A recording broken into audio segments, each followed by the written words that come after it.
১০০ টাকা, মাত্র এই ১০০ টাকা আপনারা ৪ দোকানে বিল দিতে গিয়ে শেষ করে ফেলেন। কিন্তু এই ১০০ টাকা দিয়ে আপনি ঢাকার মধ্যে এমন কিছু এক্সপিরিয়েন্স করতে পারবেন যেটা মনে হবে টাকার তুলনায় অনেক বেশি দামি। তো আজকে আমি কোথায় চলে এসেছি সেটা আপনারা নিশ্চয়ই দেখে বুঝতে পারছেন। এটা হচ্ছে মুক্তিযুদ্ধ জাদুঘর। তো আমি বেশি কথা বাড়াবো না, ডিরেক্ট এই মিউজিয়ামের মধ্যে আসলে কি কি আছে, কি কি দেখা যায় সেটা দেখাতে আপনাদের নিয়ে যাচ্ছি।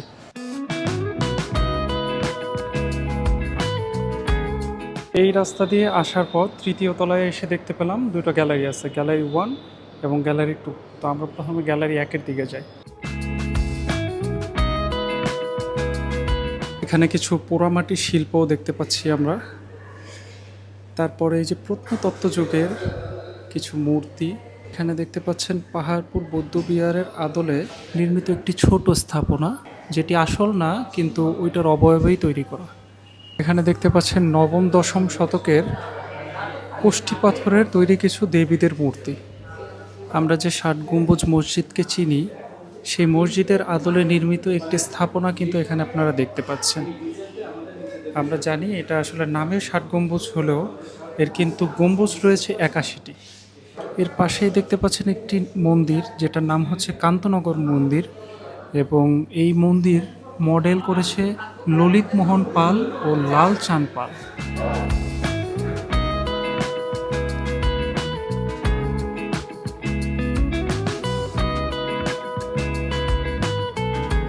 ঢাকার বিখ্যাত মসলিন সম্পর্কে আমরা কিন্তু সবাই শুনেছি, কিন্তু ওইভাবে হয়তো বা সামনাসামনি কখনো দেখা হয় নাই। এই দেখতে পাচ্ছেন এটা হচ্ছে ঢাকাই মসলিন। এখানে দেখতে পাচ্ছেন আমাদের বাংলা সাহিত্যের পিছনে যাদের অবদান রয়েছে, যারা আসলে আমাদের বাংলা সাহিত্যের পথ প্রদর্শক, তাদের ছবি এখানে আপনি দেখতে পাচ্ছেন। আমরা যারা স্কুল কলেজে বাংলা বই পড়েছি, ধূমকেতুর নাম কিন্তু শুনেছি।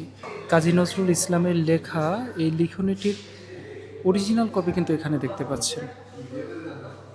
এখন কিন্তু শাড়িগুলো মেশিনে তৈরি করা হয়, কিন্তু একটা সময় ছিল যখন শাড়িগুলো এরকম চরকিতে সুতোয় বুনে তারপরে তৈরি করা হতো। সেই স্মৃতিস্বরূপ এখানে কিন্তু তার নিদর্শন রয়েছে।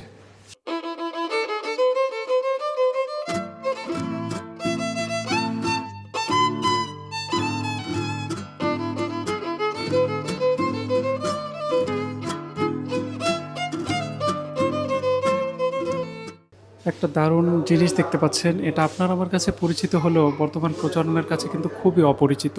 এই হেরিকেনের ব্যাপারে হয়তোবা তারা কিছু জানেই না, কারণ তারা বর্তমানে বৈদ্যুতিক লাইট দেখেই অভ্যস্ত।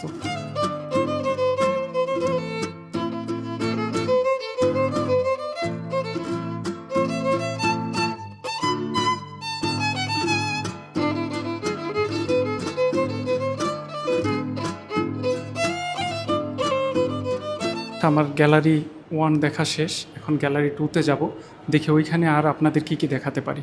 গ্যালারি 2-তে ঢুকে প্রথম যেটা দেখতে পেলাম সেটা হচ্ছে মুক্তিযুদ্ধের স্মৃতিস্বরূপ কিছু ছবি তৈরি করা রয়েছে। এখানে অনেক ছবি দেখানো যাচ্ছে না, যেগুলো আসলে এতই হৃদয় বিদারক যা আমি ক্যামেরায় আনতে চাচ্ছি না। এই গ্যালারির আভ্যন্তরীণ এখানে কিন্তু মুক্তিযুদ্ধের বিষয়ে যে প্রামাণ্য চিত্র বা ডকুমেন্টারি ছিল, তারও কিন্তু কিছু প্রদর্শনী রয়েছে, আপনারা এটাও দেখতে পারেন। আমাদের জাতীয় 4 নেতাকে যে জেলে হত্যা করা হয়েছিল, তাদের পোশাক এবং বৃত্তান্ত এখানে দেখতে পাচ্ছেন। আপনি পোশাকের দিকে যদি একটু লক্ষ্য করেন দেখতে পাবেন এখানে কিন্তু রক্ত লেগে রয়েছে। তো তাদের মৃত্যুকালীন সময় যে পোশাকগুলো পরা ছিল, সেগুলোই এখানে কিন্তু ডকুমেন্টারি হিসেবে রাখা হয়েছে আমাদের জানার জন্য, দেখার জন্য।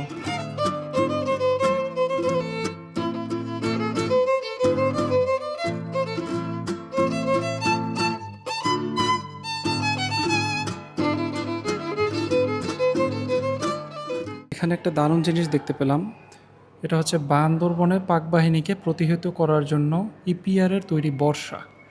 এই যে বর্শা, তারপর ঢাল, এগুলো কিন্তু তখন ব্যবহার করা হয়েছিল। এটা আমি আগে কখনো দেখি নাই, এই জিনিসটা আমার কাছেও নতুন। আপনাদের কাছে যদি নতুন হয় তাহলে আপনারা জানাতে পারেন। ভিতরে একটা এরিয়া রয়েছে যেটা একটু অন্ধকার এবং অন্যরকম, একটা টানেলের মতন তৈরি করা রয়েছে, এবং এর পাশে যে চিত্রগুলো রয়েছে সেগুলো কিন্তু দেয়ালে সুন্দর করে টাঙানো রয়েছে। যুদ্ধের সময় ব্যবহৃত যে পিস্তল বা রাইফেল এবং তার গুলি এখানে দেখতে পাচ্ছেন। আচ্ছা, আমার গ্যালারি 1 এবং 2-এ ঘোরা শেষ, কিন্তু গ্যালারি 3 এবং 4-এ যাওয়ার জন্য আমার ব্যবহার করতে হবে যেটা এখানে কিন্তু লেখা আছে। তো ওদিকে সিঁড়ি পাবেন না, এখানে লিফটে করে যেতে হবে আপনার গ্যালারি 3 এবং 4-এ।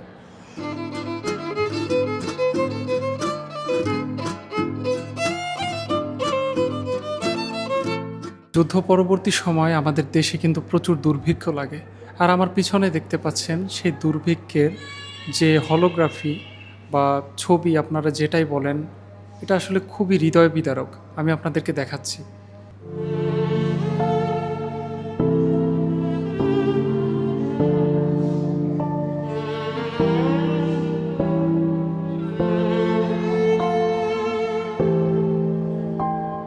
আছেন 4 নং সেক্টর কমান্ডার মেজর CR দত্তের বায়োনিকুলার বা দূরবীক্ষণ যন্ত্র এবং চশমার যে কভার, সেটা ব্রিফ কেস, প্যান্ট, শার্ট সবগুলোই এখানে কিন্তু সুন্দর করে সাজানো রয়েছে।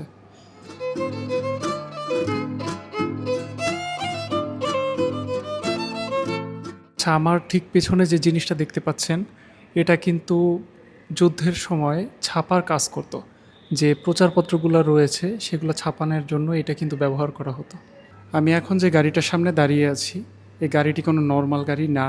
এটা হচ্ছে ডক্টর মোহাম্মদ ফজলে রাব্বির একটি গাড়ি, যে গাড়িতে করে তিনি আমাদের মুক্তিবাহিনীর যারা রয়েছে তাদেরকে এক জায়গা থেকে আরেক জায়গা আনা নেওয়া করত এবং চিকিৎসা করত, যেটা ছিল তার অপরাধ।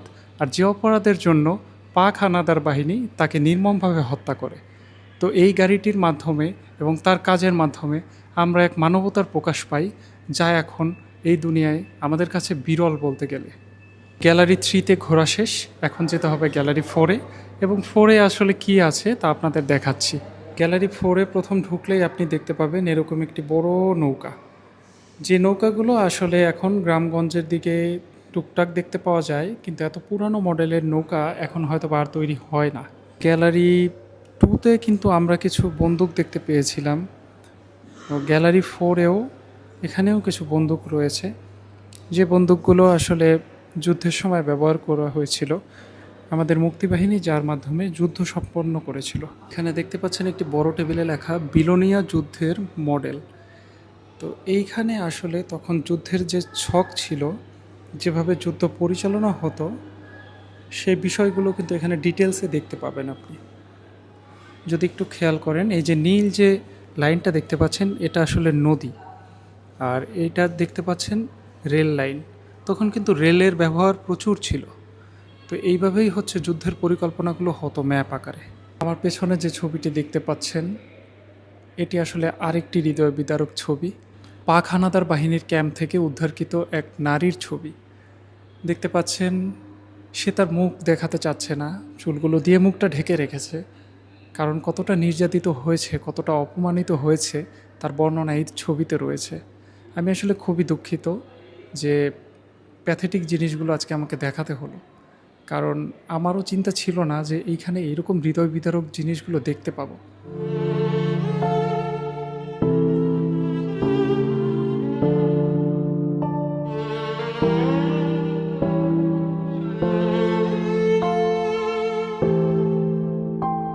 সত্যি আমরা যারা আসলে অনেক মজার মধ্যে থাকি, তাদের মাঝে মধ্যে এইরকম কিছু জায়গায় একটু ভিজিট করা উচিত, যে জায়গাগুলো আমাদের আবেগ নিয়ে একটু হলেও খেলা করে, আমাদের ইতিহাসকে আমাদের জানায়।